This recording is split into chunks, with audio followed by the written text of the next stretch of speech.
Did I take it by? أعوذ بالله من الشيطان الرجيم بسم الله الرحمن الرحيم الصلاة والسلام على أشرف الأنبياء والمرسلين وعلى آله وصحبه أجمعين. So I want to get started by just recapping what we've learned so far and what we've discussed so far. And I think from the time that I was here, I was hearing that there are a couple major obstacles to Islam in America, let's say, or faith generally in the world today. And like the things that I have written down here are that the first problem is that we've secularized religion, right? And that leads to the separation of the sacred and the non-sacred spaces. And slowly what happens is everything becomes secularized. So that's the first problem. The second problem is that matters of belief have become a checklist. And so people don't really reflect on what they're believing, but rather they see it as a checklist and leave it to the side. And another problem that we mentioned was that Iman has become hereditary. So if you're from a religious family, it's seen that you will all automatically be religious. If you're in a religious community, it's seen as you automatically be religious.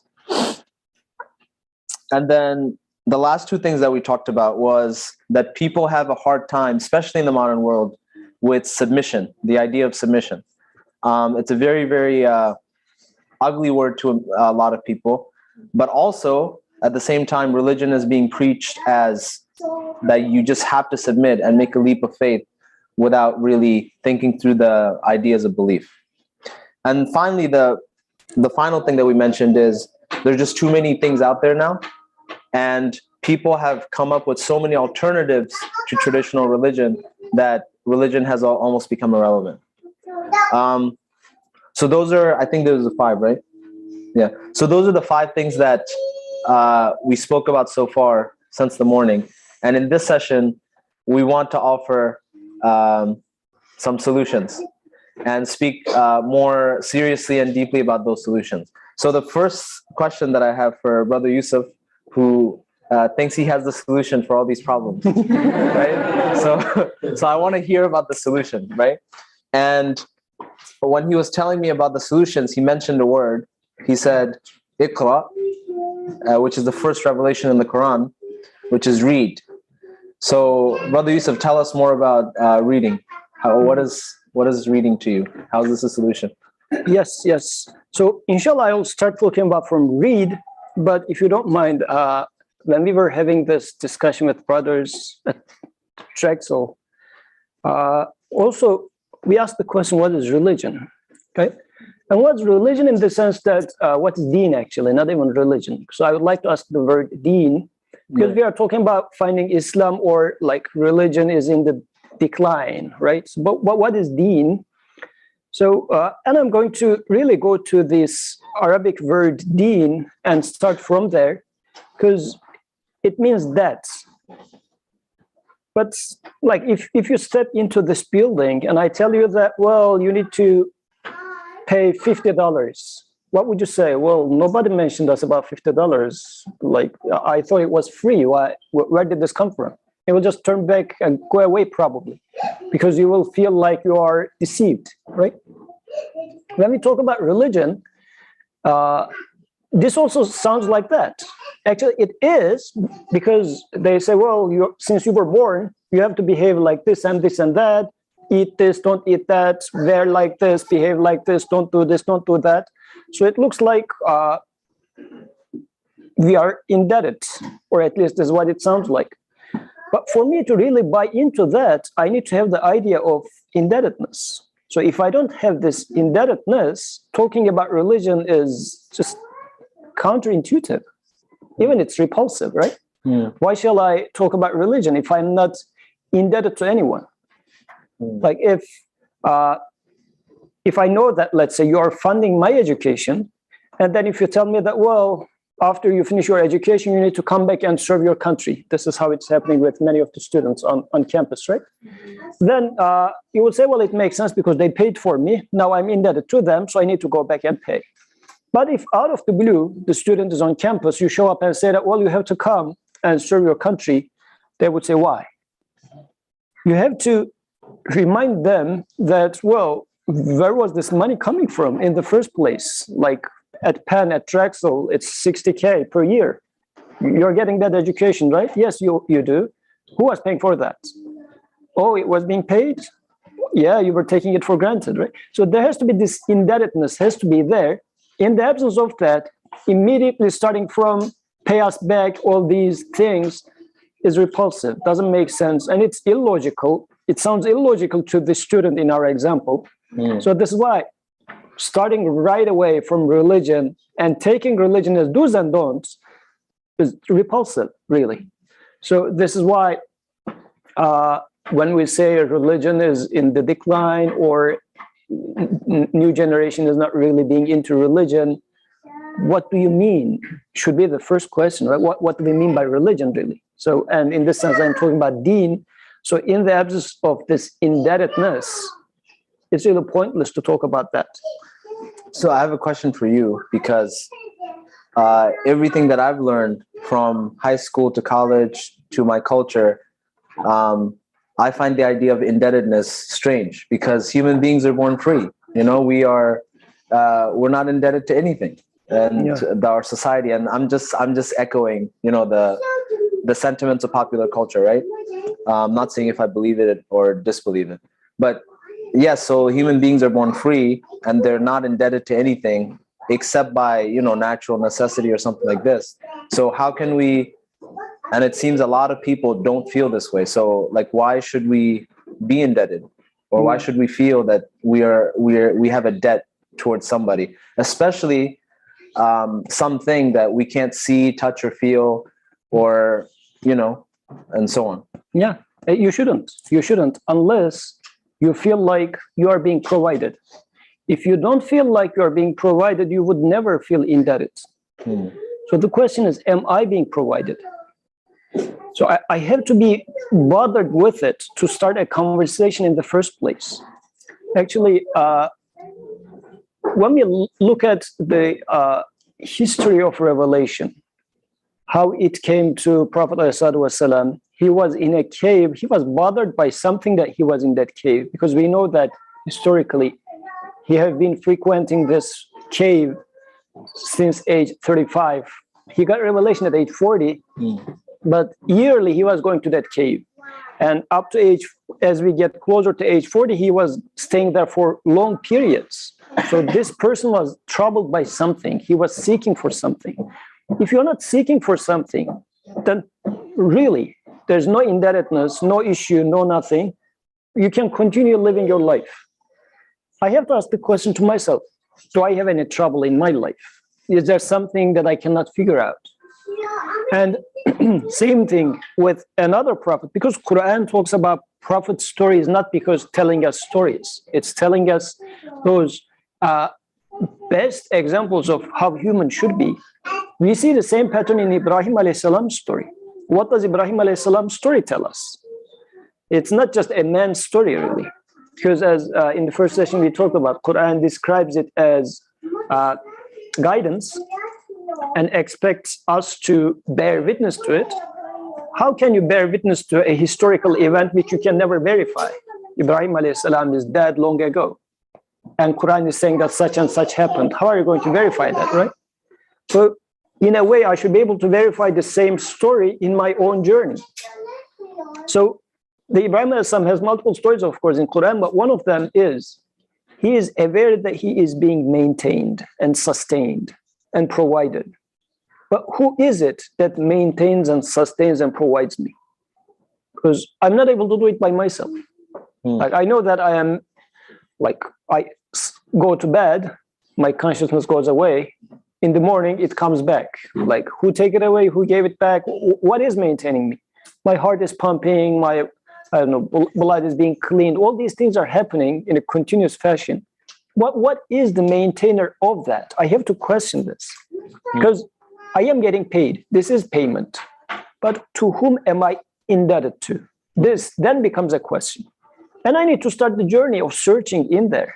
And we do that search, actually, don't we?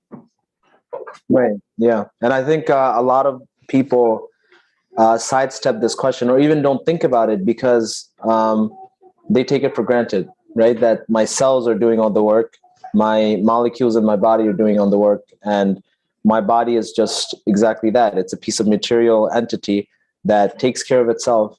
And I don't really think anybody even considers this question of who's providing for me until they lose some function in their body. Actually, even that is pursuit of an answer, like searching for my cells are providing me. But we need to double check, is this the correct answer? Does really my cells maintain themselves? Because like this scientific search is still a search, like this body is functioning, how does it function? So who is maintaining it? What is maintaining it? But what do we say? Well, it's because of genes. It boils down to genes, or it is because this is how the functioning is happening. So this is who is doing the job. But is this a correct conclusion? I guess we need to answer that question, because if really DNA is doing the job, then you don't need God. Honestly, if DNA is doing the job, then why are you adding another entity which is unseen? I already found who is doing the job, right? Why are you saying that? Like if I find that there's a pie here and Ati cooked the pie, why shall I go ahead and say, well, actually, no, it was Nazmul cooked the pie. Well, I already find who did it. Why shall I go and attribute it to another person? Right. I mean, the deal is done, right? Right. So if cells are doing the job, then done. No need for God. So that search is there. Who is maintaining it? But we need to make sure is the answers that I take in, are they really answering the question? So how would you go about understanding this then? Like a lot of people would just be satisfied by saying that cells and science takes care of everything in the outside world. It's all science. So now the responsibility for my physical provision and anything else is reserved to the place of science, and I don't have to think about it anymore. Yeah. So you're talking about a process that's mentioned in the Quran about the Prophet Ibrahim alayhi salam. So how would his method approach this question? Yeah. So in his case, what did he do? He said he was looking for a Lord, as Quran puts it. He was looking for his Rabb. So for that, of course, you have to be bothered about the idea that I am being maintained, but who is my maintainer? First of all, I need to ask the question, do I have such a problem? Because if I don't have such a problem, again, talking about religion is futile and pointless, because we are talking about indebtedness to a person who doesn't feel indebted anyways, right? We are just maybe trying to pump culture and whatnot, as we discussed in the first session, right? So, but if I'm bothered, as Ibrahim alayhi salam was bothered, who is my maintainer, who is my provider, then he took stars initially. In our case, what is the star that we take? Oh, in primary school, you go to school and your teacher says, well, it is Mother Nature does it. Or it is such and such natural law does it, right? You say, well, water comes from the cloud. Your maybe geography teacher has an explanation for that. He says, well, water evaporates, hit the cold air, and then comes back as water. This is the rain. This is how it happens, actually. If this is an explanation, then no need for creator. In Ibrahim alayhi salam's case, he said, well, star is my maintainer. But then the star sets. And he says, still I'm being maintained, like I'm just filling up the gaps in the story. If star was maintaining me, star is not here anymore. Now sun has risen, so no star around. Still I'm being maintained, so it cannot be the star. Those that set cannot be maintaining me because my maintenance is ongoing. Right. Same with the moon, same with the sun in the example of Ibrahim alayhi salam. What does this happen in our case? I said, well, clouds are doing part of the job. This is doing part of the job. Well, I say, but I am being maintained 24/7. Cloud is today here, tomorrow it's not there. Genes are here, they are just, the way I am made is so much interconnected. Human is in perfect harmony in this creation, that if everything is not, my maintainer must be the one who controls everything 24/7. If DNA is not doing that, because DNA is not controlling the sun, for example, right? Right. So it cannot be my Lord. So this is how Ibrahim alayhi salam is teaching us. This cannot be God. This cannot be God. This cannot be God. One by one, he is just crossing out potential candidates of lords. And what's interesting is that the Shahada, the Islamic declaration of faith, starts with there is no God. Yeah. Right? La ilaha illallah. So do you think this relates to the process? Ibrahim Exactly, actually. And this is why we are more religious than Ibrahim alayhi salam in this case. Because Ibrahim alayhi salam started by saying, La ilaha, la ilaha, la ilaha. This is not God, this is not God, this is not God. Then said, Illa Allah. Allah was at the end of the sentence. But when we start the sentence, we say, oh, Allah created this, Allah created that, Allah created that. Well, doesn't make any sense. I mean, where did you come up with the idea of Allah in the first place? You're just imposing some imaginary concept onto what you experience. That's not how prophetic tradition teaches us how to approach. And this issue actually is another reason why we are having the crisis, as we mentioned in the first session, right? Because we are trying to teach people Allah does this, Allah does that in our Sunday school. And child comes there once a week for a few hours. And the child goes to the school 5 days, 7, 8 hours every day, learns that, oh, it happens by this, by that, by itself, because of this law. And then we are saying that why is children or new generation or even us deviating from faith? Right. Like because the way we are even introducing the idea of creator doesn't make any sense. It doesn't have any reality, really. So that the creator sort of becomes a distant person that started a clock, and then everything else is just sort of unfolding. Right. So at that point, you could say that even if a creator exists, like he might not have any relevance to my life because he's not doing the things that are happening right here, right now. And even when I go to school, my teacher is teaching me that this pie is made by Atik and that food is cooked by Muhammad. And then we come to Sunday school and say that, well, all of them are done by them, but Nazmul made them. Right. So my teacher perfectly convinces me that Atik cooked this pie, Muhammad cooked this food, and then you come and say, well, yes, they're right, but actually Nazmul was behind all of them. So I said, well, why are we cooking up that cover story? I mean, it was okay perfectly without Nazmul in the picture. If this is the case, really, if it's perfectly fine, then we don't need the creator. But Ibrahim alayhi salam's story is teaching us that it is not fine. Right. Atik did not cook this pie. DNA did not give you this trait that you think you took. But we need to rethink this, though, because we are so much convinced that DNA, if I take away this gene, I don't observe that trait in that person. When that gene is put, we observe that trait, and we say that, therefore, this gene makes this trait. And actually, from there, now I can backtrack to the idea of Iqra. Because the way Qur'an is introducing this life to us, when Prophet ﷺ was in this cave, the first revelation that came to him was read. And it's weird. Like you are troubled, let's say. If you go to doctor, you enter to doctor's office, you're troubled. And the first sentence that will come out of his mouth, you're super interested in to hear what will come out. And he says, read in the name of your Lord, as if this is the remedy. How is this the remedy to our problems? And our problem today is people deviating from religion, right? People deviating from religion, again, the remedy to that problem is read in the name of your Lord. But we are not trying to solve it by this remedy. We are trying to solve it by, I don't know, increasing, let's say, social interactions within community. I mean, it has its place, but it's not the right place to start from. So it's not the remedy. The remedy is read in the name of your Lord, but we are trying to find something else which can, at least on the surface, save the day. So what is this difference? So you said read in the name of your Lord. So what is there a difference between just reading in just generally? Because I mean, I don't think you're talking about literal reading, right? Like, because a lot of people today do read, and mashallah, we're at UPenn. A lot of people had to read a ton of stuff to get into UPenn, right?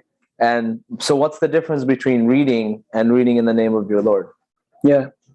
And this speech came to a prophet who never read, even after that revelation, Right. who never read a single letter. Right. Like he disobeyed this command if we take it literal. Right. If he disobeyed it, he wouldn't be given that. Right. So it's not a literal reading, really. Yeah. It is. Actually, this is how the life is the book. My life is the book, part of the book, or a chapter of that book. The whole, like the season is another chapter of that book. Now we are getting into winter now. Fall, winter is another chapter of the book. Life events that happen are a book, a meaningful book, but what does it mean? And this is what troubles us.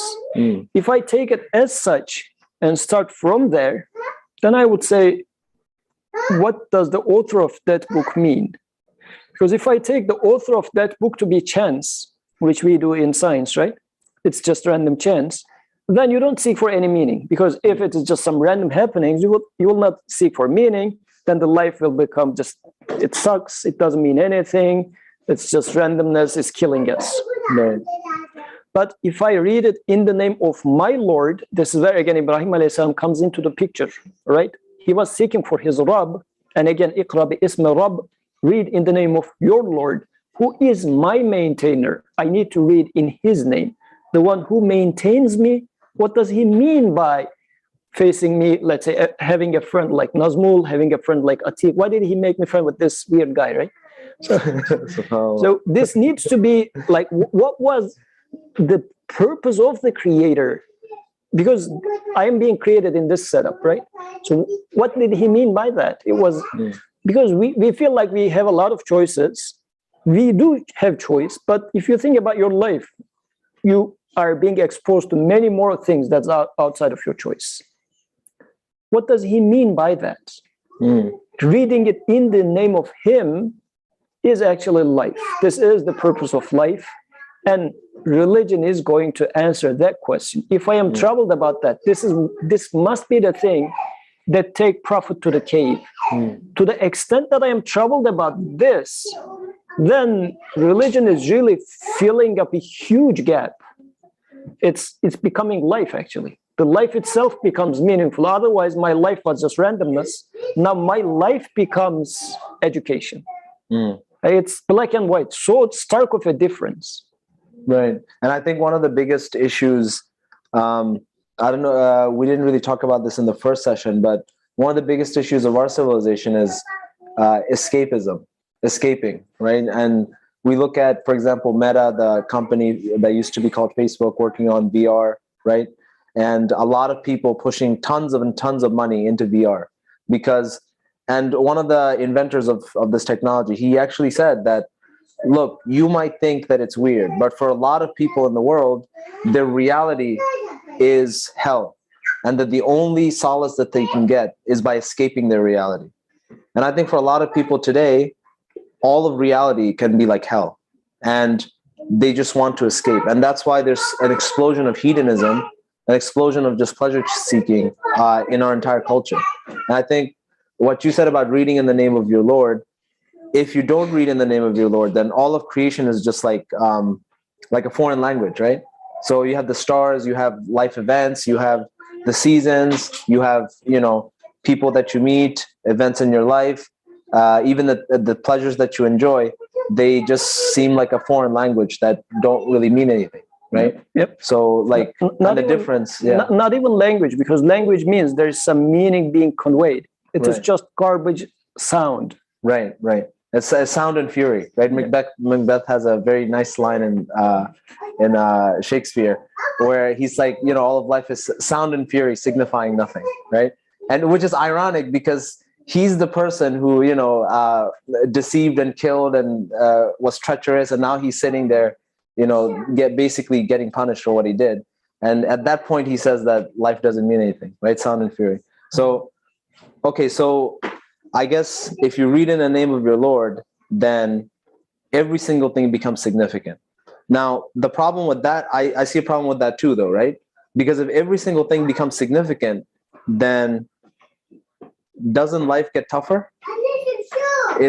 How can you feel secure that this creator or whoever this provider is providing you with, how can you feel secure that you're going to the right destination? And this is where I want you to talk about this concept you mentioned called Iman, right? Yeah. So can you tell us a little bit about that? Yeah. So if I have questions, if I have troubles, first of all, because this is your reality, you have those troubles, and we are trying to find ways out of that. And in the first session, those all other alternatives, as you said, escapism or hedonism, these are the things that are out there, but they're not solving our problems anyways. We are just burying it under the carpet temporarily. How do I find a sustainable and satisfiable solution to that problem? It should stay with me. It's not going to be a temporary fix. It's going to stay with me. I have to find an answer to those problems. And again, I have to be troubled first. So this is why I would like to emphasize and re-emphasize. Am I troubled? And do I take my trouble serious? If I do, then I will ask the question, why is this happening? What is happening in here? And when Quran starts talking about Iqra, then this and defines my purpose in life as education about my Creator. Then Iman, which I think is going to be the biggest word for this session as the solution for the problem that we mentioned in the first session, being secure that my maintainer put this trouble in front of me for a purpose, and I will try to understand that answer. My maintainer gives me also death, but he must be capable of giving me life again, because my maintainer is the one who gave me this eternal desire for life. Because it's our biggest problem, as was established in the first session. Death is our biggest problem. So how can you be convinced that death is not the end? Because all our troubles with, as also mentioned in the first session, all our troubles with separation. Separation is death. Death is separation. And it keeps happening every moment. Like you like a friend, and then that friend goes to another city, you stay in another city, and you miss that friend. This is death. Death of that friendship, or at least getting separated from each other, right? So I'm living in a life in which I am made to hate separation, yet separation is inevitable for me. What does my maker mean by that? Why did he put me in here? So I have to have secure answers for those questions. This is what Iman means. Iman, in the way Quran teaches it us, Iman is not faith or belief as we use it in English. Iman is not faith or belief. Iman is first of all, by Arabic, it means security, being secure and sure, and it's conviction. This is why the word to enter Islam is, I bear witness that there's no God but Allah. Bearing witness means you're sure about something. Like if some crime happens and I haven't been around when it was happening, I came up and said that, oh yeah, this guy killed him. I bear witness to it. It's a lie. I haven't seen it. I'm not bearing witness to it. And bearing witness means I have an evidence. I am sure this guy did it. Otherwise, I'm going to be making a crime myself to be false witness. So Iman is being secure and being convinced. So am I? And that's why we are in this session trying to suggest Iman as a solution to the problems that were listed in the first session. Why are we deviating away from religion? Because for us, religion is do's and don'ts. For us, religion is this checklist. It's not conviction. It's not indebtedness. It's not an answer to that indebtedness. It's not an answer to those problems for getting a convincing answer. So this is why it's useless. So I want you to talk about a certain contradiction that I see, which is that you said human beings are indebted. Can you tell us how we're indebted, number one? And then we also have a desire for eternity, right? And can you expound on what those two things mean? And like, why do we have this sort of contradictory nature that we're very indebted, but at the same time, we desire eternity. We desire eternal happiness, eternal joy, and so on. Actually, this is very beautifully explained in Adam alayhi salam's story. Uh, Quran gives that story. Again, it sounds like a story, but it's our story. Like it's your story, it's my story.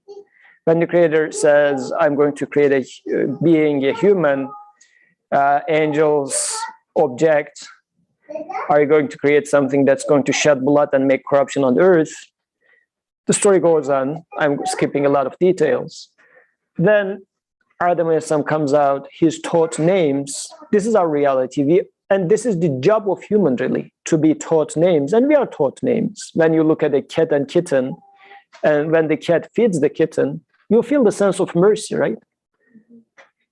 Even this small kid over there, she would appreciate, we didn't teach her mercy, but she would recognize mercy. Where did she get this mercy from? Human is, by creation, taught names. We can appreciate mercy when we see it, right? So this is an example of being taught names. We are given the ability to appreciate mercy, appreciate beauty, right? So the Creator says, I gave you this quality for a purpose. Through reading those names, you're going to get to know me. This is, if you like, job definition of human. What did Satan do? When he was commanded to prostrate Adam, he said, you created me from fire, him from clay. Fire is better than clay. So there was this idea of inherent quality. Right. This was a mistake that Iblis did. Fast forward, Iblis makes the same trick to Adam alayhi salam, says that your Creator didn't want you to get close to that tree, right? Yes. Why?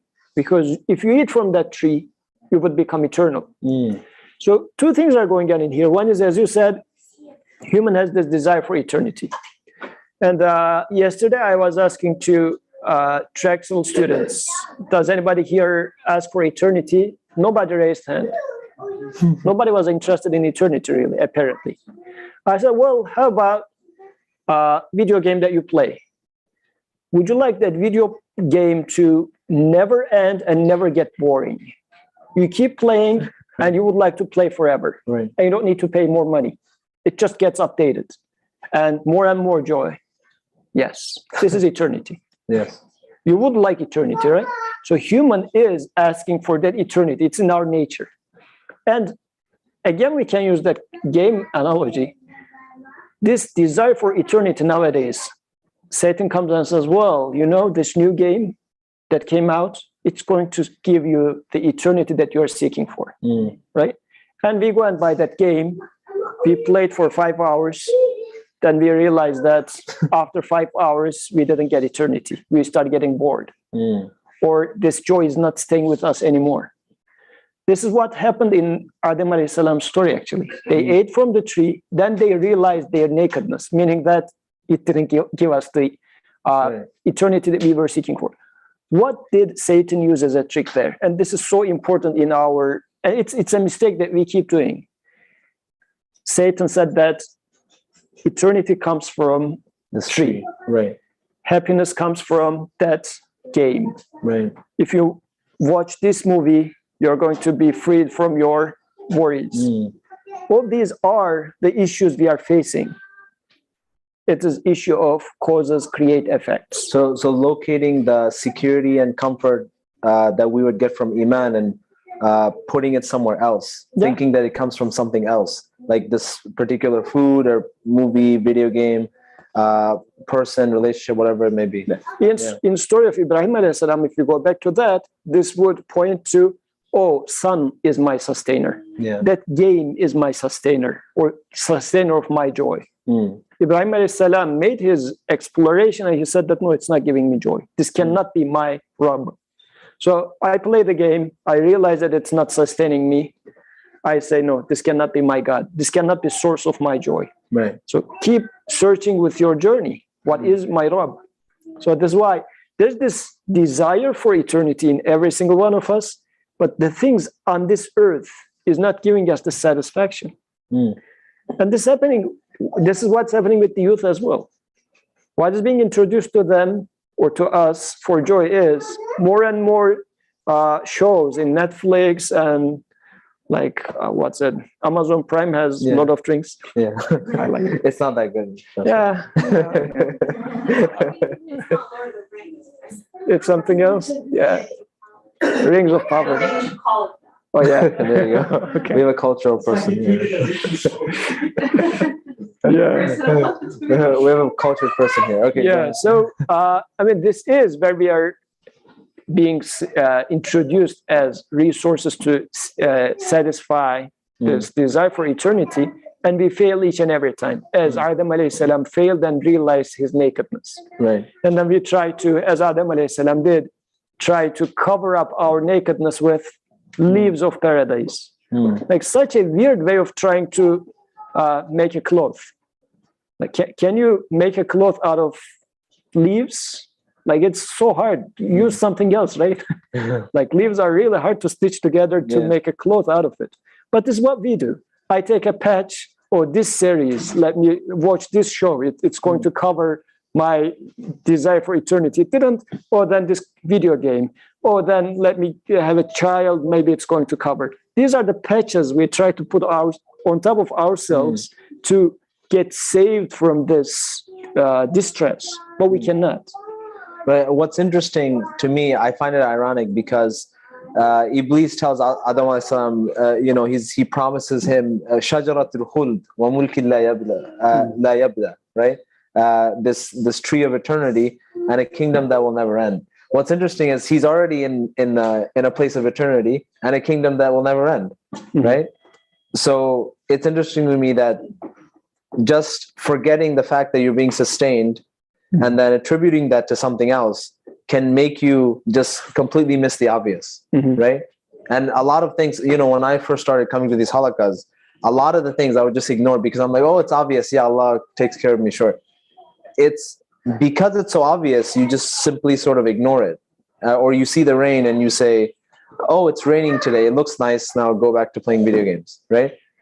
And what's right in front of our faces often gets ignored the most. And but I have a different interpretation of the story as well. So I want your thoughts on it. So now it's very clear from the Quran that Adam alayhi salam was not created for heaven, right? He was created to be on earth, right? So in Surah Baqarah, Allah subhanahu wa ta'ala says, Inni ja'alun fil ardi khalifa, that we're going to make a khalifa on the earth.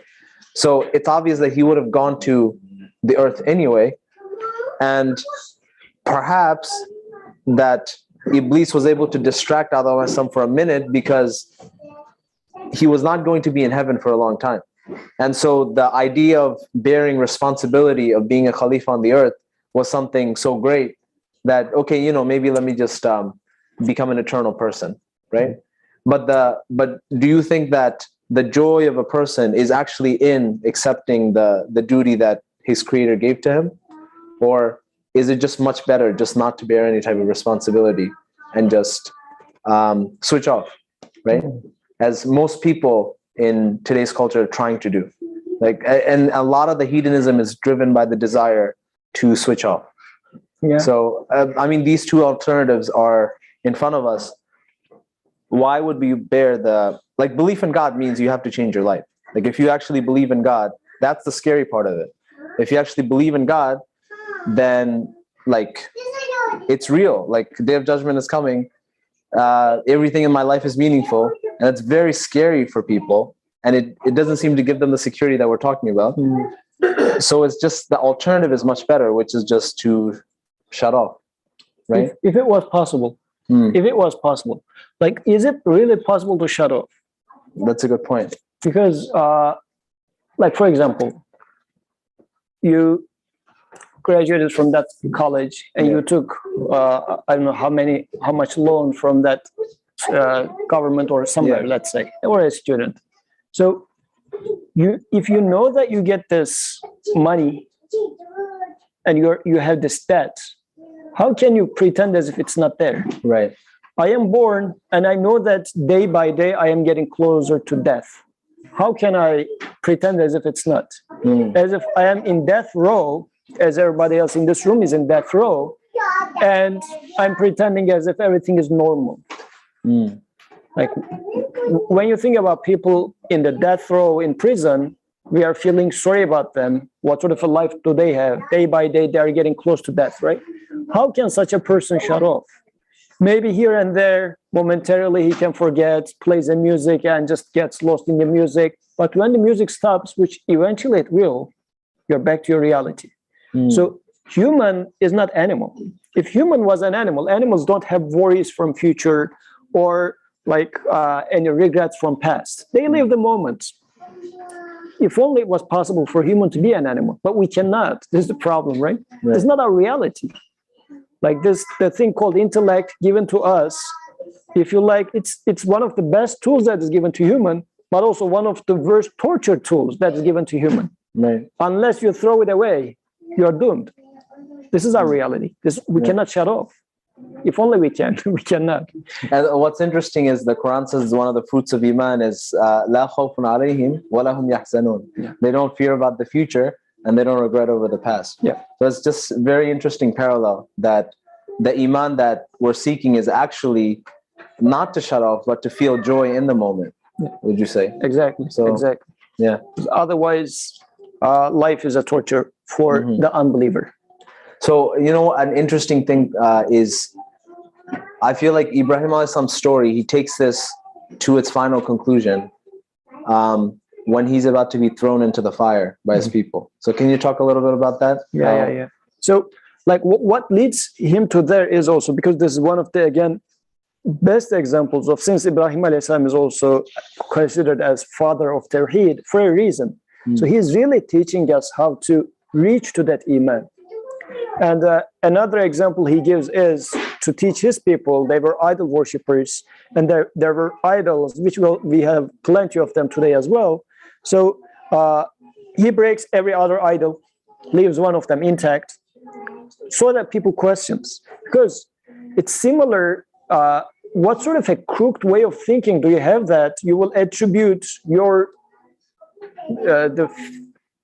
the job of maintenance of you to those idols? How would you say that?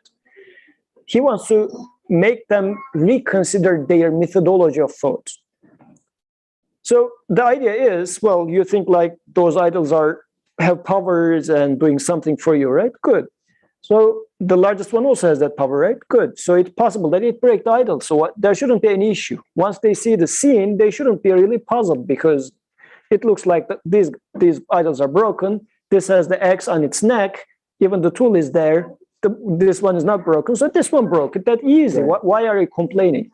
But the logic, human logic would say, well, to break those idols, you need to have power. You need to be angry with those idols. You need to be able to walk in the room. You should have a will, a power, all these. The largest idol doesn't have any of these.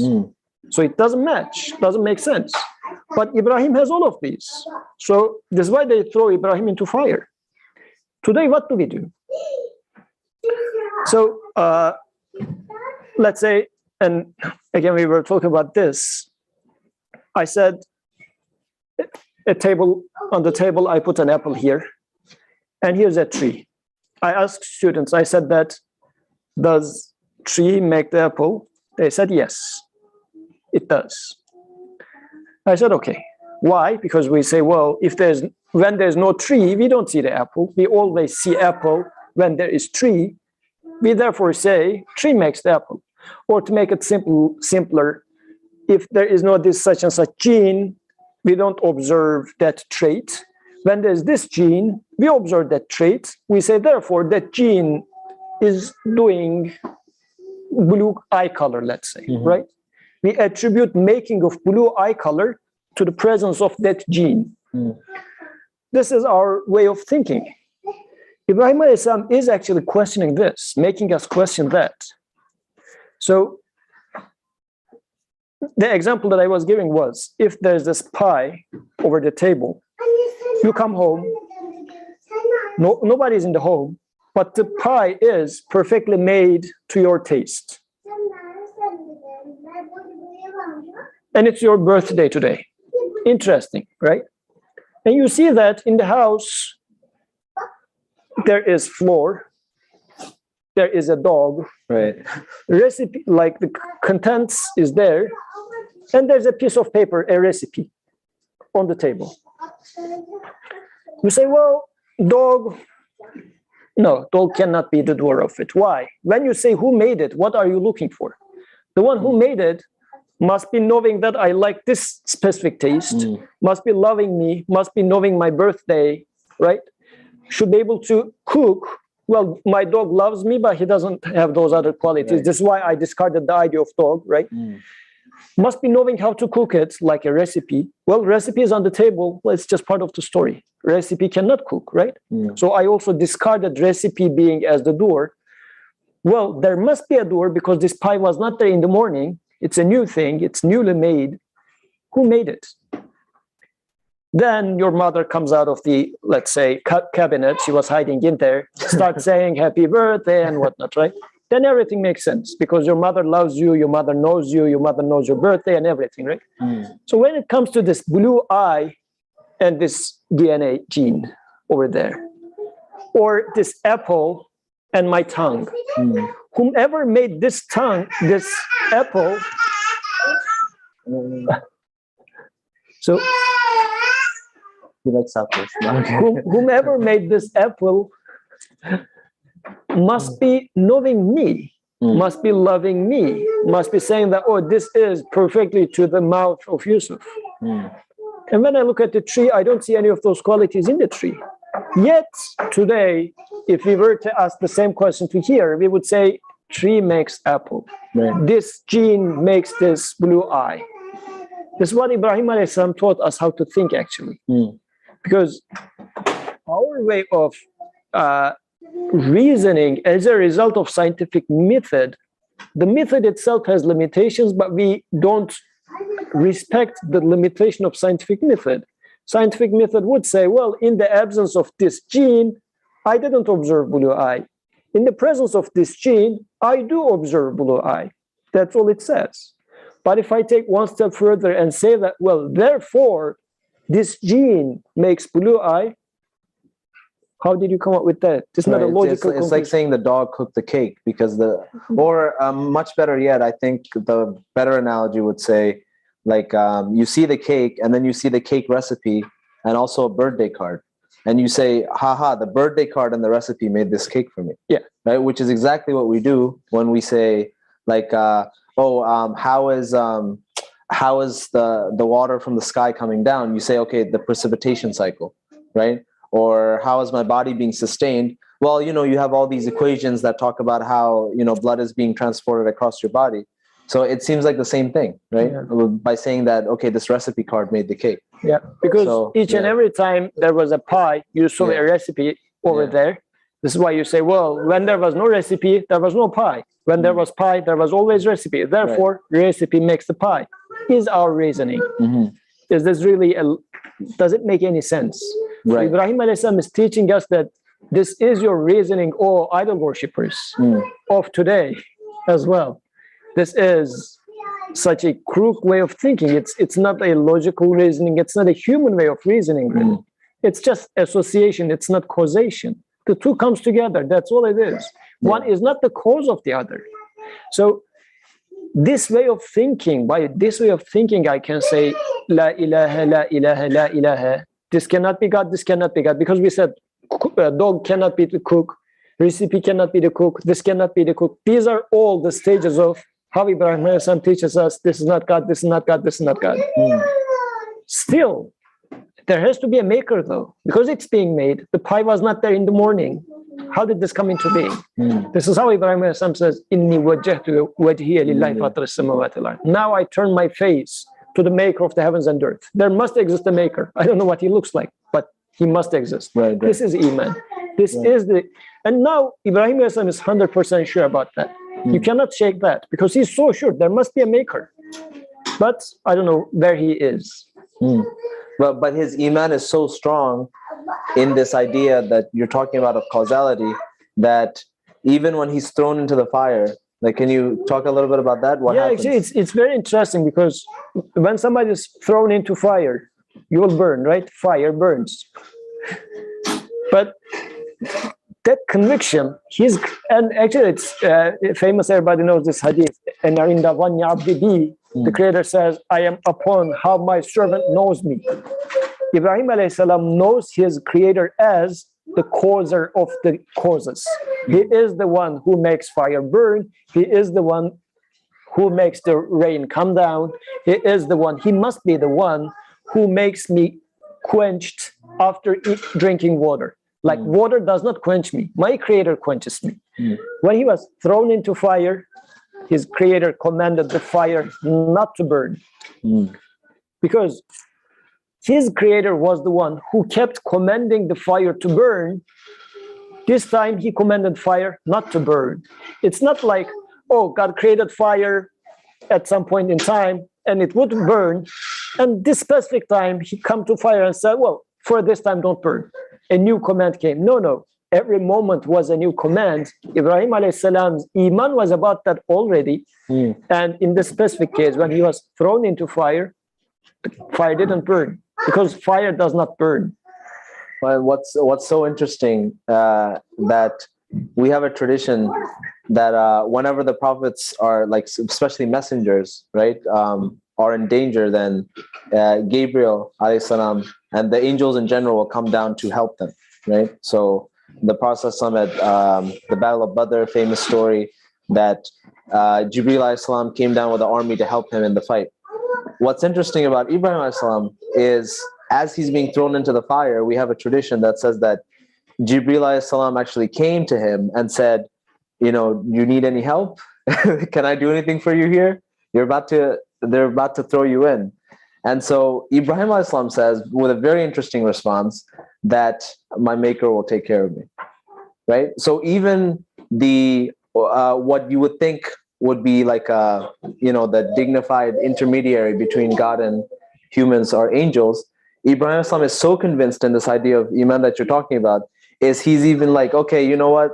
Like, no, I don't need you either. God will take care of me. And so I just find that very, very interesting. Yes. SubhanAllah. And so I think there's a question or comment. Oh, yeah, go ahead. I was just going to say, the story from Ibrahim was very interesting because he was thrown in the fire and he was very convinced that Allah would take care of him. Right? At the same time, he asked Allah, how do you bring something from death?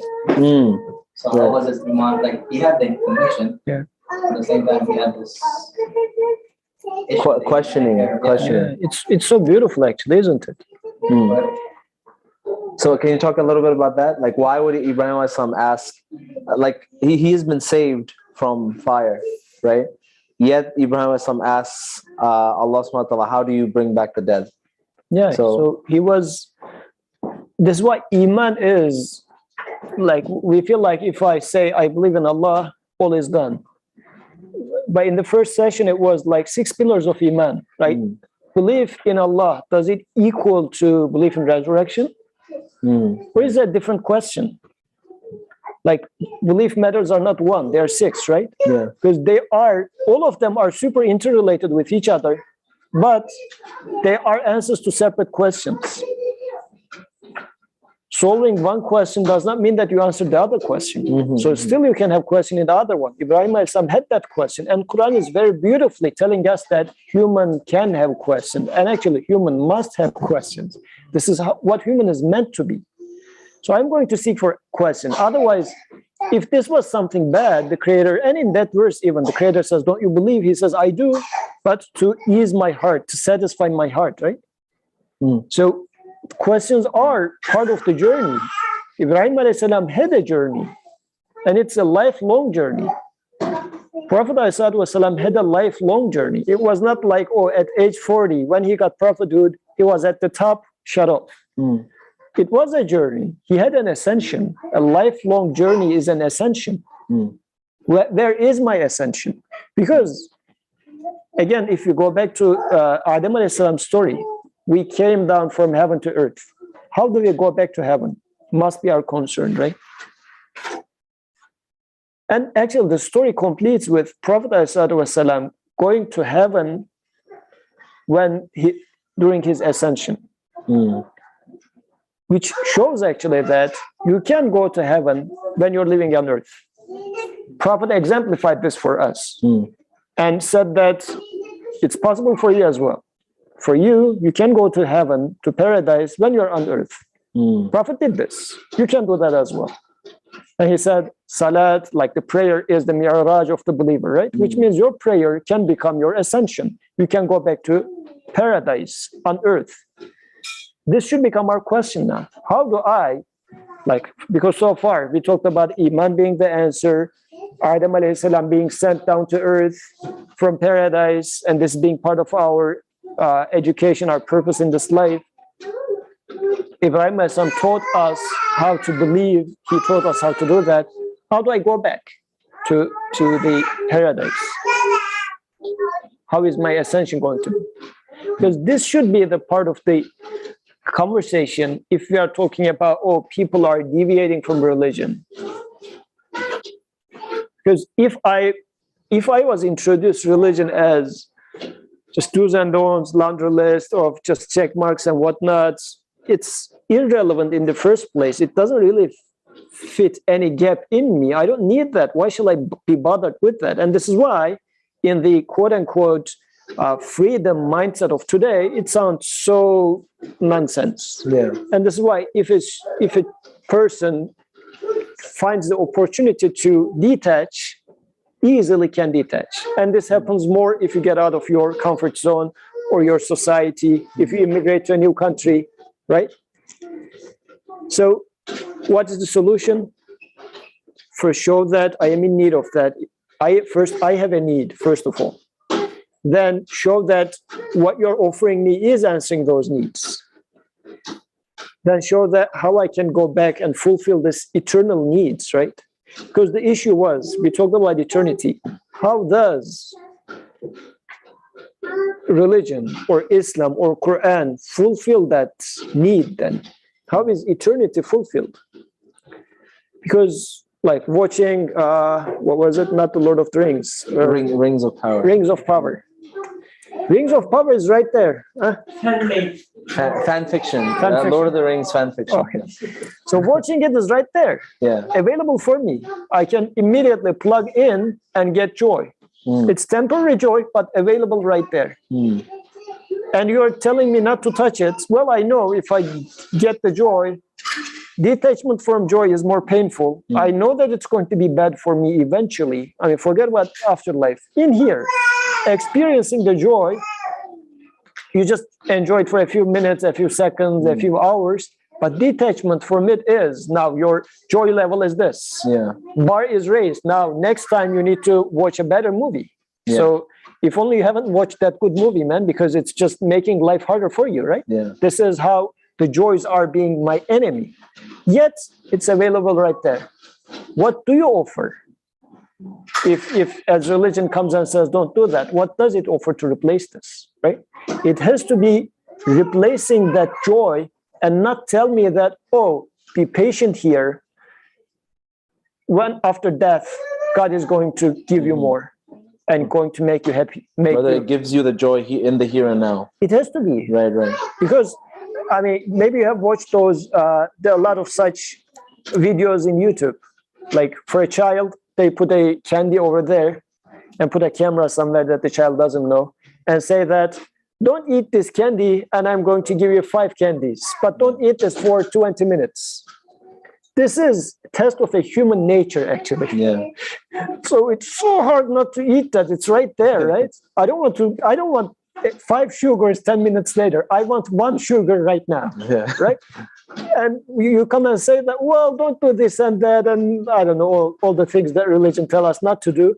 You're going to get such and such after you die. Well, I want to do it right now because this immediate joy. Or don't do it because you're going to get punished after you die.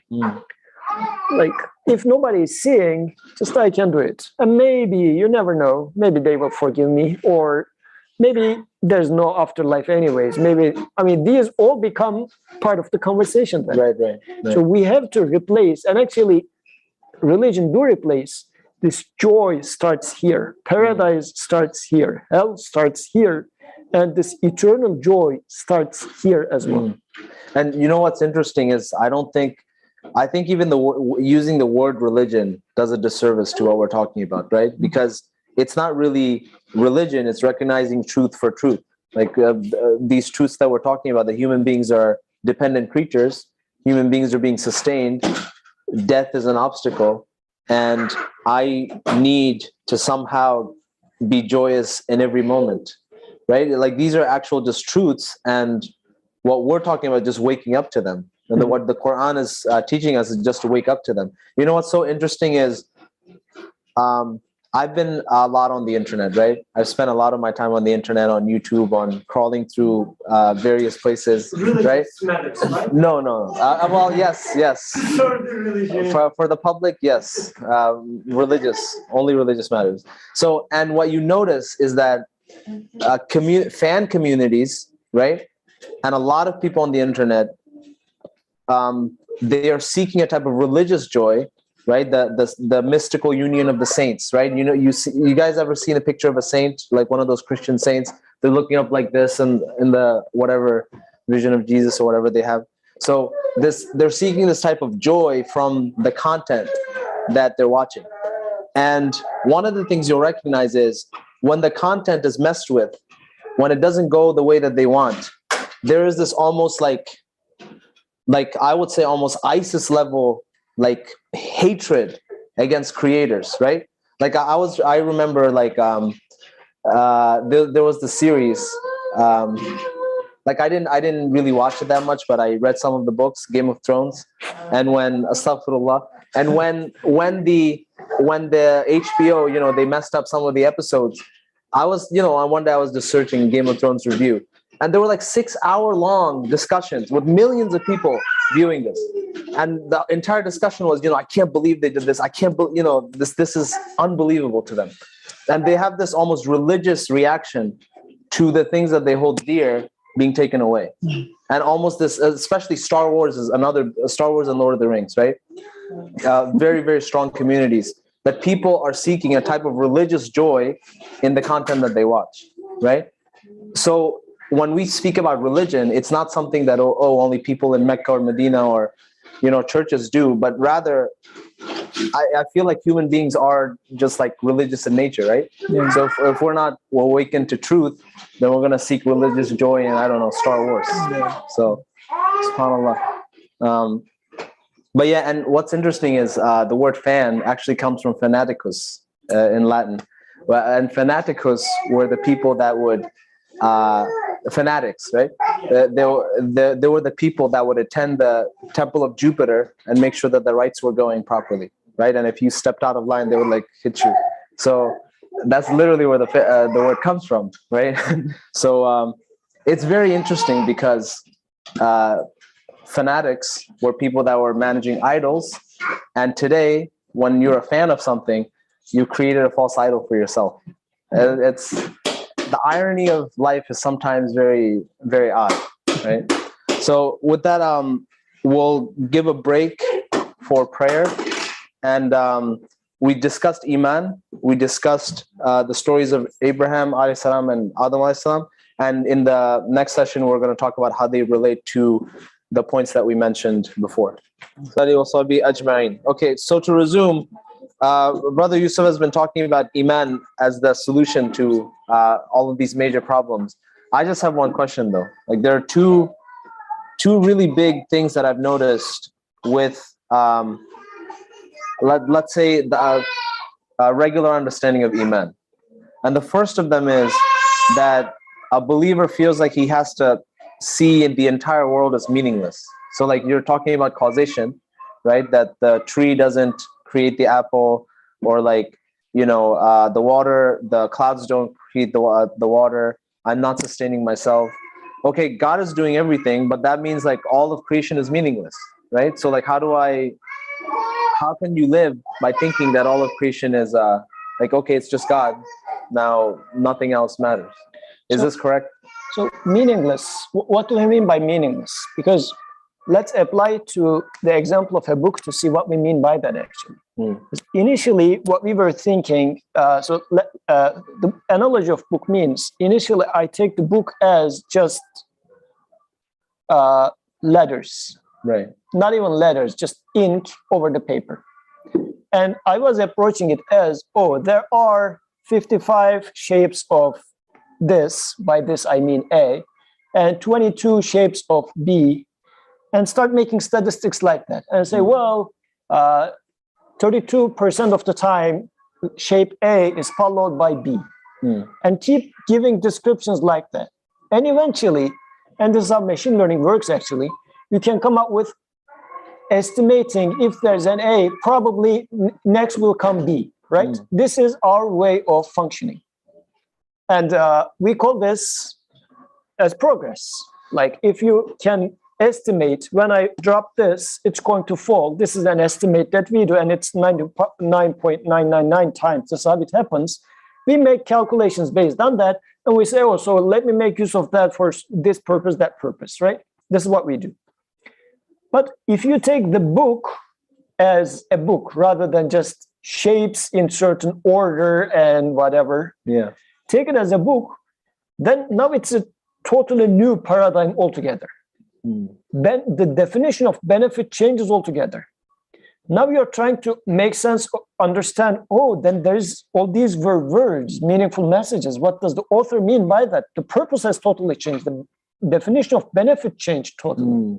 Definition of progress changed. Like, for example, we would ask the question, if you do like this, then progress will stop. This is generally the criticism for, let's say, Ash'ari school of thought, saying that, well, if you abandon the idea of causality, then you will stop doing science, and then Muslim progress will stop, and then we are going to become like some world power will become somebody else. We are going to be underdone, and then go to annihilation. This is not the point. It's not saying that don't do science or don't try to, but do it in the name of your Lord. Meaning, I'm trying to do it as, let's say, if it's about, let's give a simple example of making food. Making food is a science. Why? Because you are following certain patterns to put something together in a certain order so that it's going to taste the perfect biryani, right? If you would like to do it as a chemical experiment, it is the same thing. Or it's surgery, it's the same thing, right? You're doing something in a meaningful order to achieve a goal. But doing it in the name of your Lord means, what do I observe here? Like when you do surgery, whose perfection are you observing in there? Is it the perfection of the genes being in that order, and billions of years the chance evolved it in a perfect way that now looks how I'm cutting it? Or for the chemical reaction, each and every time you do it, this electron comes to that one over here, makes a bond, right? Is it, whose perfection is that? Is it the perfection of that electron never misses the right opportunity, or the one who governs that electron is the one who governs the moon and the stars and everything? In whose name you are reading? It would and should give me more enthusiasm to read more, not to stop. But the paradigm shift is reading in the name of your Lord. Unfortunately, again, this is going back to our understanding of Ummah as a nation. Ummah is different than Muslim nation with capital uppercase M. Because when I say Turks, if you're not a Turk, you will not feel what I am expected to feel. You're proud and whatnot, right? This is nationalism, and it's not good, right? We are Muslim, it's no different. And then we say, oh, if we do like this, then we will not develop new weapons and we are going to be like weaker, is coming from a nationalistic perspective. It has nothing to do with the divine. It has nothing to do with religiosity or anything. It's just, I am taking religion as a culture, as an ethnic entity of us coming from the same tribe of Muslims, quote unquote, with uppercase M.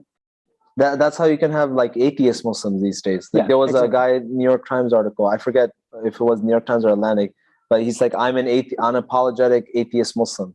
And I can explain. I'm like, a book called The Atheist Muslim. There you go. Right? And there are tons of atheist Jews, right? They're like, I'm proud of my Jewish heritage. Like, I read the Bible. Do you believe in God? No. Like, what?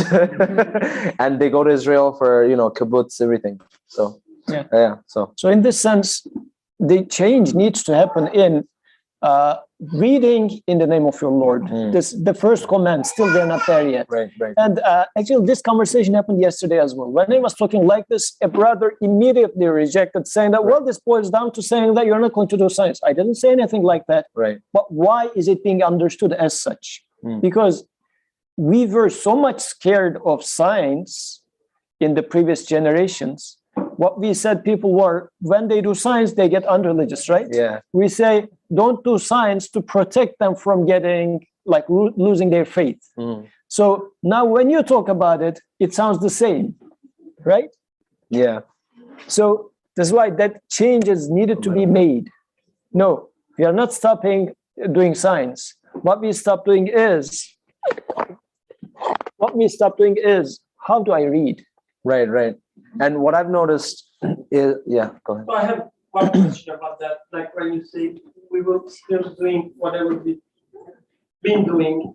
So for instance, I'm let's say, pharmacist. Let's say I will continue doing the pharmacist job. If I'm a banker, I will continue being a banker, but I will do it in the name of God, you said. So is it like, every time I start banking, I will say Bismillah and then continue doing whatever I've been doing. And when I end my job, I will say Alhamdulillah. But the between is the same. Yeah. The same thing, like if you're a researcher, start with Bismillah and then Ayat al-Kursi, start with that. And then when you end, you said Alhamdulillah, you get your money. Yeah. And the publication is the same. Is it what you mean? No, it should not be, right? So the idea should be that, and we don't know how to do that, to be honest. We don't know how to do science the way Ibrahim alayhi salam taught us. We don't know how to do surgery, how to do like data science, let's say, whatever we practice. We don't really know how to do it in the name of our Creator. We are lacking this. We need to learn that. We don't want to learn it. This is why we are resisting. There's something totally missing in there, an unexplored domain for our age's people. And this is why we would like to take it easy and say that, no, as a Muslim, I need to develop this weapon. And it's the same weapon, working for the same purpose of killing people, but it's rather than a certain country's flag on it, we print some Turkish flag on it, Pakistani flag on it, and it becomes a Muslim weapon. It's not a Muslim weapon in the sense of a submitter to God. It is a weapon of someone who is coming from that heritage, as was being avoided. You know what's interesting in usul al-fiqh, or whenever you study Islamic law, you begin with like purification and worship, right? And then you go to muamalat, which is like actual law that, in US, what you would study in law school. And what's interesting in usul al-fiqh, that the whole purpose of Islamic law, the whole purpose of armies, the whole purpose of caliphate, all of that is to preserve prayer, preserve worship. So actually, there's actually no point to any of the structures if there is no salah, right? That's actually what determines if a place is Darul Kufr or Darul Islam, that can you perform your salah? So I found that just really interesting. I feel like this is exactly what reading in the name of your Lord means. Like your priority of what you want out of life is completely like flipped on its head, right?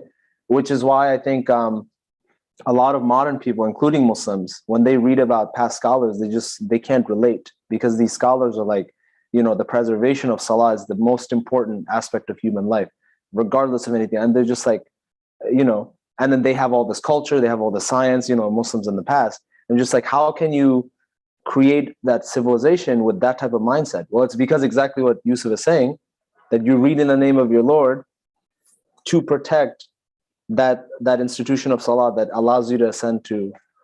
Go ahead. I'm sure you have some. You don't have too much time. Go ahead. I really love this example. Like it's really to the point. So what we do instead, when we study fiqh or when we try to come up with a society, so-called Islamic society, we, as we discussed in the first session, secularize things, and we start from like, if we establish such a society, it will serve our human needs, or let's say, it will make people more happier, or it will solve the distribution of wealth. So the salah or the prayer or worship won't be the starting point. Exactly. So I guess that's how we secularize things, Mhm. even the religion. So I was reading something similar from a scholar. When the first generations, when they studied the universe, like you can call it science, philosophy, whatever you want to. When they studied the universe, the whole point was to know. They were wondering how we can please our Lord, like what our Lord wanting us to do. Correct. And by reading the universe, they were trying to get the kind of the order of the creator, so that if they submit to this order, they would know that their creator would be pleased with them. Yes. Yeah. So if you put, for instance, let's say a seed in a wrong type of soil against the rules of your creator, then you are not pleasing your creator. Because he's asking you to put the seed in a certain type of soil, let's say. So by learning about the soil types and so on, your goal is to please your creator, not to learn about the details of the soil. And I think a lot of that, another example I can think of is like modern science, because it's rootless, right? Because it doesn't really have a purpose, is use all the information that you're talking about, the detailed soil, all of that is used to extract the maximum value you can out of the earth to satisfy your desires, Which right? is temporary. Which is temporary. Whereas the Abrahamic science that you're talking about is you do the exact same thing, but for the purpose of how can I be a steward on the earth, right? And the satisfaction is going to be eternal because it takes you to the creator, the Exactly. eternal source. Yeah. Your Lord is pleased with you. And the Right. Lord is eternal.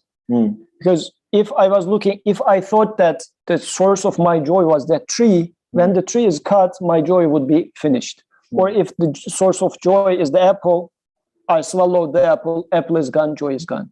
But if the source of joy is not the apple, but by means of me eating apple, taste is being created by an all-merciful one, as long as the all-merciful one is eternal, which he must be, then I don't have any worries. So then this is what I was trying to come up with. What are we replacing with? Because if you take away, let's say, and I'm going to be quite straight with that, because this was coming with a conversation I had with Bilal Baqai over the weekend. So he was saying that they had a retreat with youth, and after the retreat, in the QA session, one of the kids stand up and say, how do we prove God exists? He says the reason he is asking that question is because if God exists, he cannot have a girlfriend. And having a girlfriend, joy is right there. But religion comes in, if God exists, since God exists, and says, don't do it. So you take away this joy from my hand, and it's my freedom. It was supposed to be my freedom, as my friend says. Now you're taking it away from me. What do you give me in return? Wait, you will get reward in the paradise. So it doesn't work, right? You say that to the kid, sugar is over there. Don't eat the sugar. I'm going to give you 5 sugars 1 hour later. So we need to replace that thing. So that eternal joy needs to kick in. And Iman brings that in. So, and it does. I need to show that to myself.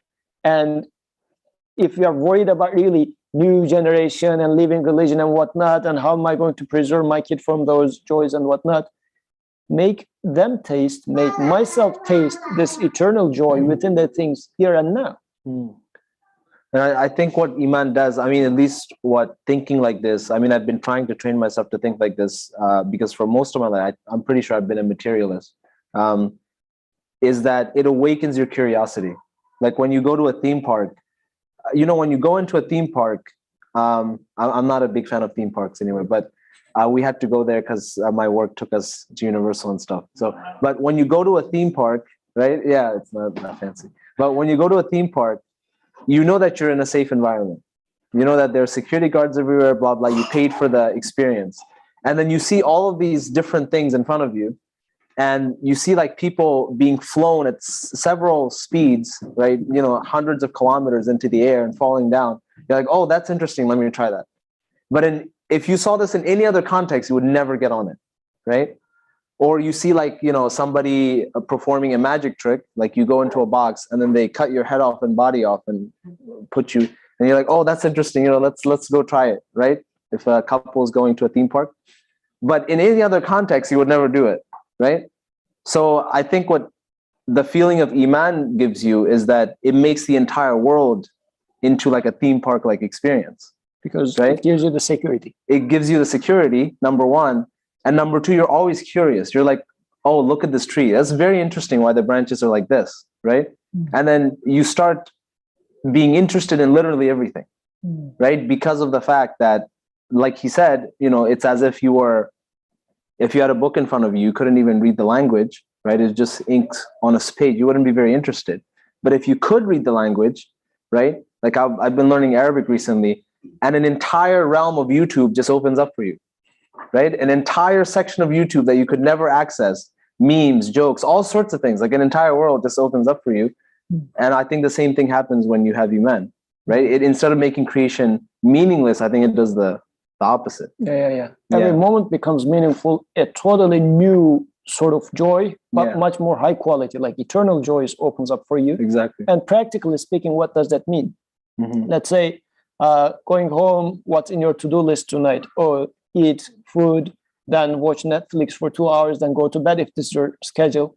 So Netflix is there to give you joy, but it's a joy which is going to die right after you close it, and the bar of joy is increased. So it's also having a effect on you. So it's not like a innocent thing, because now next show needs to be better, right? That's why Matrix first was the best and the rest was sucking, right? So it's so unfortunate to watch the first one first, right? Yeah. You cannot enjoy the rest. So what am I going to replace this with? So for example, if we are talking about religion, studying Qur'an, a verse of Qur'an, is it offering me, like rather than studying, watching that show, my creator speaks to me in Qur'an, do I get this eternal joy in there? Or just another discussion, another halakha, it's so boring. So there is it. Or going to the lab tomorrow, you're going to do your research and whatnot, doing research just for the sake of doing research or progress versus getting to know who my creator is within the research itself. So it's a totally different paradigm now. And the joy is right there. Right. It's not to say that eternal life does not happen, no eternal paradise, no nothing. The evidences of, if you like, the initial payments of that eternal life is available right here. And this is what religion is offering to you. If this is how I take religion as. Yeah, it's very powerful. I was going to mention, go ahead. Like اعمل بدنيتك فانك لا تعيش ابدا وللاخره كانك work for a life seems like you will not die, and also at the same time work for after that, like if you will die for tomorrow. Yeah. To have equal between to have a nice life, and at the same time to have a good recompense from good price from the television. Actually, that's a very important narration, but to understand it, to put it in the right context. So when Imam Ali says this within the perspective of prophetic perspective, when the thing is work for this world as if you will never die, then that means in this world, do this research because it's going to become part of your eternal life. I mean, don't do that research as if it's, well, at the end of the day, I'm going to like get paid and I'm going to be done. No, this research is part of your eternal life. Read it in the name of your Lord.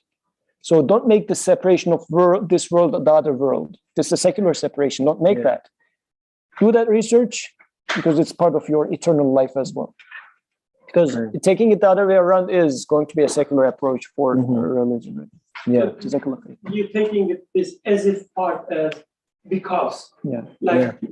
So live this world in a way because you will never die. Like it will follow. Right. Yeah. Right. Exactly. So it's very powerful because the one of the themes in the Quran you have is that, especially the righteous stories mentioned in the Quran, Yusuf alayhi salam, Ibrahim alayhi salam, Adam alayhi salam, a lot of them, and then also the description of the believing people, la khawfun alayhim wa lahum yahzanun. It's as if they're always in the present moment, and they're experiencing eternity and in the present moment. So, which is something very interesting, because the way that the Islamic theologians described Allah is that they called him the eternal now, right? So there's no, Allah's not in past or future. You know, he's not, it's not like things are happening for him in the past, or that he doesn't know something, but he's always in the present. And the believer is also described with that quality because he's able to experience eternity in the present moment.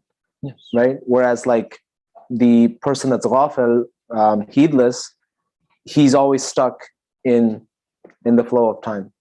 Right? So it's a very interesting thing. But I do want to, there's so many things to discuss, subhanAllah, but let's close this out by, how does the solution of Iman relate to the problems that we mentioned? So like, let's start with the first problem, which is religion being something secular, right? There's a secular separation. This is your religious time, and this is the time where you're not religious, right? So how does this Iman affect that? Now, Iqra makes life totally as an education, Right. from beginning to end, every moment of it. When you eat, when you are playing with your children, when you're doing your research, when you're doing your job, when you're doing your prayer, it's all education. And that's why when in the prophetic tradition, every act of a believer in between two prayers is worship. So it's not just to like a nice word to encourage you to do the worship. This literally the thing. If I take prayer, if I am an abd, if I see it as the purpose of life as education, anything in between two prayers become a worship. Because when I'm doing research, I'm trying to get to know my creator as well. So life, this dichotomy of this world after life disappears, everything in the moment becomes education. Life is get to know your creator. This is the purpose of my existence. Belief is the security, and 24/7, this is my job, and I love doing my job. So no secularization anymore. Right. And then the non-secular, the secular space that we talked about, this disappears because that space is governed by this conviction that we have. Right? Every moment becomes, religion spans the entire life. And so what about this idea that belief is a checklist? So once you have Iman, is the belief a checklist anymore? How does that change? Actually, it now becomes what makes life meaningful. So, and as Brother Bikram was alluding to in the first session, it would become that, and I guess you would agree here, if I say, believe in God, don't believe in God, you cannot imagine a life without that, right? It's so much central. You say that, well, life wouldn't make sense. Apply the same to the angels, apply the same to the resurrection. Like without them, you would say, well, it cannot happen. I cannot live. It doesn't make any sense. It's as if the life is going to just, I'm going to get swallowed in there. So it would be, and they are the necessary things that make life life. Without them, I cannot make. It's not like simple checklist, as I always say, when you apply for visa, they ask you for a long checklist, give this, give that to us so that we can give you a visa. You don't really care about what they're asking for. Just, is it $100? Okay, $100, pay this. Insurance, I bought it, take it. You don't really care about that insurance. And you'll never apply that insurance. You just do it so that you get the visa, right? So this is what checklist is. It's not inevitable and super necessary for you. You just do it because they ask you to do it. But when it comes to belief after here, you would say, well, the life I live wouldn't make any sense if angels didn't exist, if resurrection wasn't there, if books wasn't there, so on and so forth. And then what's so interesting is the Meccan phase of the Quran. This is exactly what it's talking about. That you have to wake up, because without the Day of Judgment, without God, without these things, your life is an absurdity, right? Wal asr, innal insana fi khusr. This is the famous surah. That indeed all human beings are completely lost except for, إِلَّا الَّذِينَ آمَنُوا, they have Iman. So what about belief being hereditary? Like, if we have Iman, do we just like get rid of this idea that our lineage could have any type of effect on our faith? Like, what happens to it? Well, conviction, you cannot really inherit conviction of your father. Your father might be super convinced about certain things, but you need to go through the same experience. It's interesting, actually. A friend of mine was saying this. He was a biologist, did his PhD here. So he was saying that it's interesting that although like the genetic things are being carried over, human knowledge is not being carried over. Oh, right. Like it's not biologically being carried over. When you die, all your know goes to the grave. It does not carry over. This is why people try to write books or take pictures and whatnot. Likewise, your father's conviction do not carry over to you. The way the creation is designed, really, you need to start, learn, and when you are done, the creator says, I keep a record of that, and I'm not going to leave it behind. So it's in my record. For your hereditary, like the genetics and whatnot, okay, I'm going to carry it over to the next generation, but not your conviction. This is our reality. Yeah, so this actually shows you the human machine's purpose is to learn and be educated. Yes. Because that's the one thing that you can't pass to other people. Yeah. What about religious rituals? Like, yeah. So how does this is important. So we gave the example of book, right? So if you don't know reading, it's not book for you. It's not letters for you. It's just ink for you, meaningless ink, right? So if I'm not troubled or feel indebted, prayer is just trouble, waste of time, and meaningless limitations for me. But once I realized my purpose in life, once I realized that I am indebted, meaning I am being given, there is a 24/7 provider, sustainer for me, and he is taking care of me, loving me, caring about me and everything, then pretty much like your mother, what do? Your mother takes care of you, sleepless nights for you. When you're sick, she is waiting there and everything. What do? You develop this love towards your mother, right? A response. And how do you do that? Oh, deep in my heart, I love my mother. It's not human. You go and hug your mother as well, right?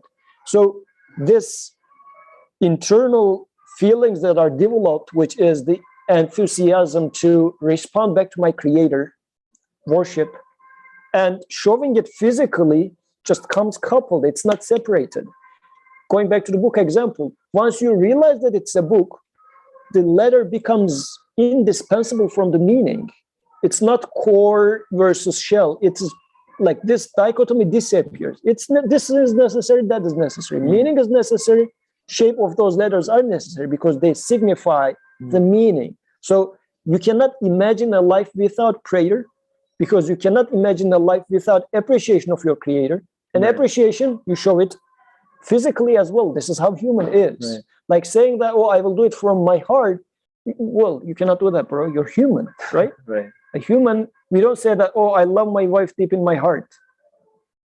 And without, it doesn't work. The marriage will not continue like that, right? Yeah. So, so like we can't. But what do you say about like? Okay, let's say like a person. I think Birkan answered this nicely. I just want your thoughts on this. That okay, we need to investigate and develop Iman, but let's say you're not there yet. So do you just like leave off like all these rituals? We say that they're meaningless, and then do we just sit inside our house and think to get the Iman that we want? Like, what's the process there? So, like, how does it work? Let's say you are sympathetic towards learning computer science, and you take a few classes here and there. Do you say that I will not touch programming until I master programming? Or let's say you start learning a language. You see that, oh, it's cool to learn a new language, and you start taking Arabic classes. And you are saying that I'm not going to form a sentence until I master the Arabic language. This is against the idea of learning language in the first place, right? Right. So as I start having convictions, existence of a creator, for example, in a tiny bit of that, oh, so I was being provided. immediately comes the idea, right? Because initially I thought it was by chance or by random. As I start realizing that I am being provided, immediately I will be filled with showing response back to the extent that I am convinced I am being provided. So it's not like, oh, you will need to come to a degree and then you will start. Again, this is not human. We are human. We are talking about our case here, right? So to the extent that you're convinced, you will already feeling like I need to respond back. Yeah. But the thing is, you can show me evidences. And I might say that, well, I cannot refute any of these. Still, I need to make a choice, though. I need to make a choice. So you can tell me that, oh, this house belongs to Penn. And I look like, yeah, it looks like he's right. I cannot refute this. Yet, I can insist not to respect this conclusion. Right. This is another thing. And I think this is what Islam is. Islam is, the submission in there is not simply, oh, okay, I'm just going like this. Submission is, you're convinced about something. This building belongs to Penn. But do I submit to that truth? What does it mean? If this building belongs to Penn, I cannot act the way I wish here. Penn is going to be the ruler here. Do I submit to that truth? What that means, I am not acting the way I wish. I am abiding by their rules. Right. So this is what Islam means. That's why, to the extent I am convinced, I can submit. Right. And I have the option not to submit. So this is why you can be a mu'min, but not a Muslim. Right. Which wouldn't help you really. Which wouldn't help you. Which is you why Islam comes first, and that Iman, the perfection of Iman, comes later. They need to come together. Yeah. To the extent you have a conviction, you need to submit to that truth. Otherwise, you have a conviction that you do not abide by, which is useless for you anyways. Right. So that conviction becomes useful when you submit to that truth. So that's why Iman without Islam or Islam without Iman is not giving the salvation, the satisfaction that human seeks. Yeah. And talking about satisfaction, the last point we said that there's so many ways out there to get the supposed satisfaction. Yeah. So how does Iman transform this confusion that we have? Yeah. So since actually now Iman is showing that the joys that you think or what you called as freedom is not freedom. So the hedonism was saying that, oh, watch this movie and you're going to be happy, makes me, he didn't like it. So makes me addicted to that. And I feel like, oh, and this is how they explain the, addiction for the drugs, right? You take it, when you take it for the first time, you enjoy it. Then, but your level of joy is now increased. So next time you need to increase the amount of drug, otherwise you're not going to be getting joy. But how far you can raise it, right? So all those joys are actually, first I need to see that those joys are not helping me. They are just draining all my joy, in fact. Second, I need to show that within the joy itself is pain. Because when it comes to joy, we are not rational anymore. This is why Qur'an is saying that do not get close to zina. Because once you get close to it, you are not rational anymore. You will fall for it, right? So how do I do that then? I need to come up with a way that I can prevent myself from this. So when I see it, I should have a dislike for a thing. How do I do that? Honey is sweet. But if you know that there's this honey, but it's poisonous, even if you love honey, you wouldn't eat it because you know that immediately you will die. Or not immediately die maybe, but there's going to be a pain. You will die 2-3 days later, but for the 3 days you're going to have this pain. If I convince you that this is the case, you will not eat that honey, right? This is how the joys here are actually. Because those joys are, and the example I give is baklava. You pay a good amount of money to buy a good baklava. You put it into your mouth, it melts in your mouth, so tasty, nice, for 3 seconds only, right?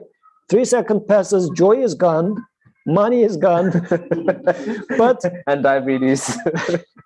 diabetes is there, and I'm not satisfied. I would like one more.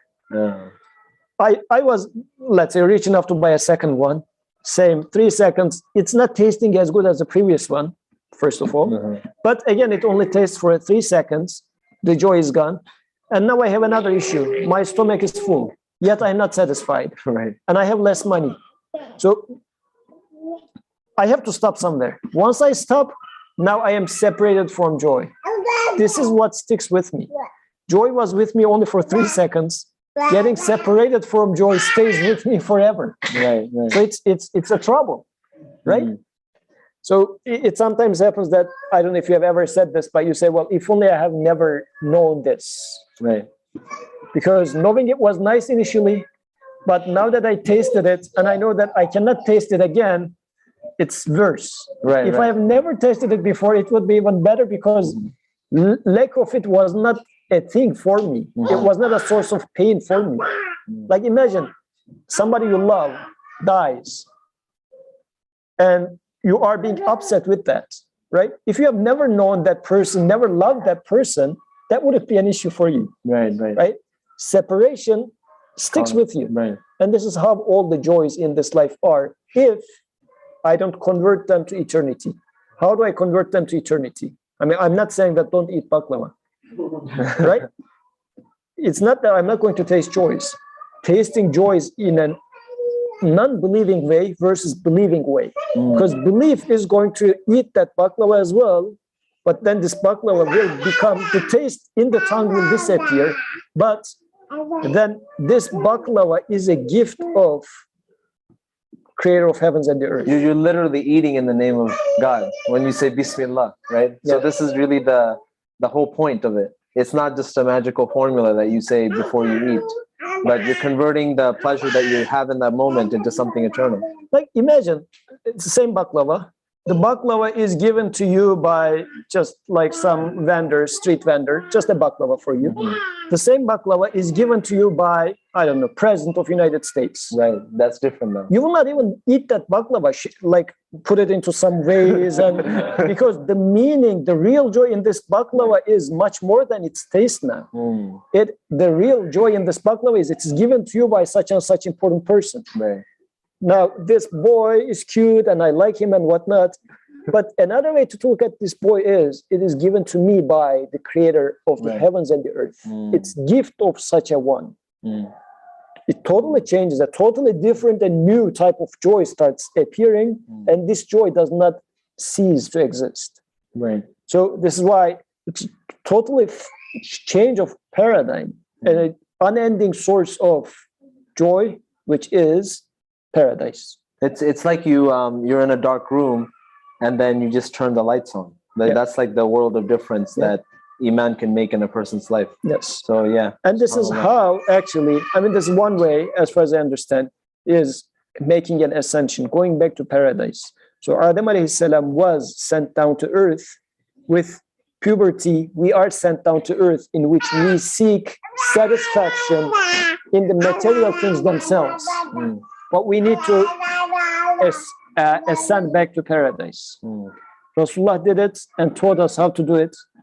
Prophets do teach us how to do it. And this is the way to go. Iman is the thing that takes us back to paradise. Worship is the way that takes us back to paradise. Then I'll just conclude by saying, like, the word attention is very interesting because one of the meanings of attention is actually devotion, right? So devotion or the worship of something. So when you're actually worshiping God, you're giving attention to the reality of God, right? Which is exactly what Yusuf's talking about by looking at creation and reading through the names of God, right? Reading in the name of God, which is you're giving attention to creation for the sake of God, and that's how you're. So I just find that very interesting. So Paul, this has been a very deep discussion. So I think we covered all the 5 points, right? I